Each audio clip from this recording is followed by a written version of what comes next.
Welcome to learning point. आज हम class 9 subject science के चैप्टर नंबर 8 मोशन के बारे में पढ़ेंगे। ये हमारा पहला पार्ट है।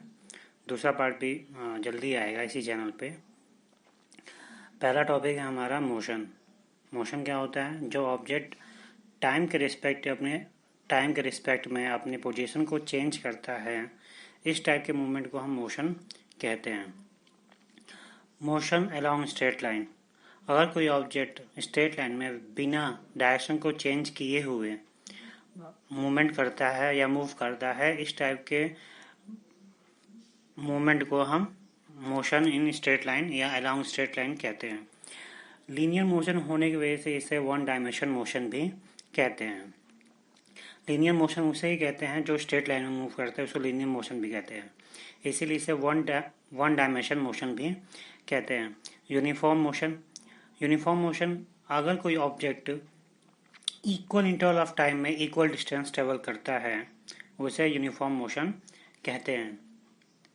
जैसे कि कोई कार है, अगर 9 AM को स्टार्ट होती है वो और 10 AM यानी 1 घंटे में 50 किलोमीटर ट्रेवल करती है, फिर वो 10 AM से 11 AM में फिर अनदर 50 किलोमीटर ट्रेवल करती है, इस टाइप के मोशन को हम यूनिफॉर्म मोशन कहते हैं। इसमें इक्वल इंटरवल ऑफ टाइम में इक्वल डिस्टेंस ट्रेवल कर रहा है, यानी पहले 1 घंटे में 50 किलोमीटर और दूसरे 1 घंटे में 50 किलोमीटर वो कार ट्रेवल करती है, या इस टाइप के मूवमेंट को हम यूनिफॉर्म मोशन कहते हैं।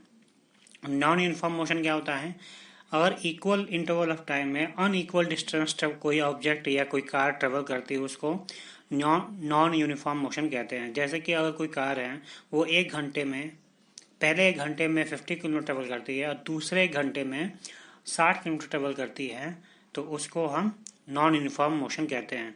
यानी पहले 1 घंटे में, यानी 9 AM टू 10 AM वो 50 किलोमीटर ट्रेवल की, और 10 AM टू 11 AM, एक एग्जाम्पल ज़्यादा समझे तो 10 AM टू 11 AM वो 60 किलोमीटर ट्रेवल करती है, तो उसको नॉन यूनिफॉर्म मोशन कहते हैं, क्योंकि वो इक्वल डिस्टेंस ट्रेवल नहीं कर रही है इक्वल इंटरवल ऑफ टाइम में। स्पीड क्या होता है?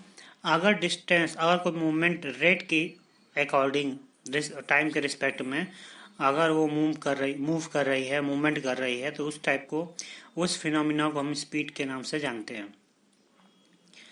स्पीड एक स्केलर क्वांटिटी होती है, सिर्फ इसके अंदर मैग्नीट्यूड होता है। मैग्नीट्यूड क्या होता है? जैसे 30 किलोमीटर पर आवर या 30 किलोमीटर मीटर पर सेकेंड या 30 मीटर पर सेकेंड में 30 जो है वो इसको मैग्नीट्यूड कहते हैं हम। जैसे यहाँ लिखा है ना 50 किलोमीटर, 50 किलोमीटर में 50 क्या होगा? वो मैग्नीट्यूड कहलाएगा उसका, इसे वो मैग्नीट्यूड कहते हैं। इसका फॉर्मूला क्या होता है स्पीड का? Speed equal to distance upon time. अगर स्पीड हमें निकालना हुआ तो हमें डिस्टेंस को डिवाइड करना होगा टाइम से। डिस्टेंस का SI यूनिट होता है मीटर और टाइम का SI यूनिट होता है सेकेंड, तो इसीलिए मीटर पर सेकेंड इसका स्पीड का आपका SI यूनिट हो गया। इसको शॉर्ट फॉर्म में हम इसको इस तरह डिनोट कर सकते हैं, S इक्वल टू इधर ये रहा, S equal to D upon T। D से डिस्टेंस हो गया और T से टाइम हो गया। इसके बाद हम पढ़ेंगे एवरेज स्पीड के बारे में। एवरेज स्पीड क्या होता है? अगर हम टोटल डिस्टेंस को टोटल टाइम से डिवाइड कर देते हैं तो हमको एवरेज स्पीड मिल जाएगी। आगे वेलोसिटी, अगर हम स्पीड में डायरेक्शन डिनोट कर दे तो इस टाइप के मूवमेंट को हम वेलोसिटी कहते हैं। और वेलोसिटी क्या होता है? वेलोसिटी वेक्टर क्वांटिटी होता है। वेक्टर क्वांटिटी मतलब इसके पास मैग्नीट्यूड भी होगा, डायरेक्शन भी होगा। जैसे कि मैंने बताया कि स्पीड में अगर डायरेक्शन ऐड कर दें तो वेलोसिटी कहता है। जैसे कि कोई कार ट्रेवल कर रही है 50 किलोमीटर पर आवर की स्पीड से इस डायरेक्शन में, इसका फॉर्मूला होता है velocity equal to distance upon time. एकदम स्पीड की तरह ही होता है इसका भी फॉर्मूला, लेकिन डिस्टेंस अपॉन टाइम, लेकिन इसमें डिस्टेंस S से डिनोट करते हैं और टाइम को T से। नेक्स्ट एवरेज वेलोसिटी क्या होता है? एवरेज वेलोसिटी उसे कहते हैं जब हम इनिशियल वेलोसिटी और फाइनल वेलोसिटी को ऐड कर हम 2 से डिवाइड कर देते हैं तो हमारा एवरेज वेलोसिटी निकल जाता है। इसका भी SI यूनिट सेम होगा, kilometre per hour, metre per second दोनों। एक्सीलरेशन क्या होता है? The rate of change of velocity per unit time is known as acceleration.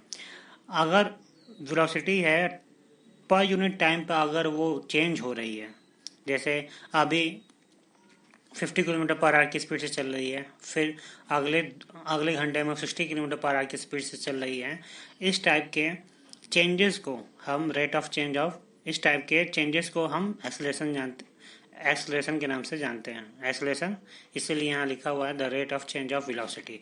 Velocity में जो चेंज होता है टाइम के अकॉर्डिंग, उसी को एक्सलेशन कहते हैं। इसका फॉर्मूला होता है acceleration equal to change in velocity upon time. Velocity में चेंज और अपॉन टाइम, इसको हम शॉर्ट में से लिखेंगे। एक्सलेशन को हम ए से डिनोट करेंगे। वी जो है हमारा वो फाइनल वेलोसिटी है और यू जो है हमारा इनिशियल वेलोसिटी है। इन दोनों को हम सब्ट्रैक्ट करने के बाद हम टी से डिवाइड कर देंगे तो हमारा एक्सलेशन निकल जाएगा। फाइनल वेलोसिटी मतलब जैसे कि कोई कार है वो 2 घंटे चली, तो पहले घंटे में वो 50 किलोमीटर पर आवर की स्पीड से चल रही थी और दूसरे घंटे में 60 किलोमीटर पर आवर की स्पीड से चल रही थी। तो जो हमारा 60 किलोमीटर पर आवर जो दूसरे घंटा होगा वो फाइनल वेलोसिटी होगा, और जो 50 किलोमीटर पर आवर की स्पीड होगी वो हमारा इनिशियल वेलोसिटी होगी। इस तरह हम एक्सेलरेशन निकालेंगे। अगले पार्ट में हम डिस्टेंस और डिस्प्लेसमेंट में क्या डिफरेंस होता है, डिस्प्लेसमेंट क्या होता है, इसके बारे में पढ़ेंगे और कुछ न्यूमेरिकल करेंगे। अगर मेरा लेक्चर पसंद आया तो मेरे चैनल को सब्सक्राइब कीजिए, लाइक कीजिए, कमेंट कीजिए और शेयर कीजिए। Thank you.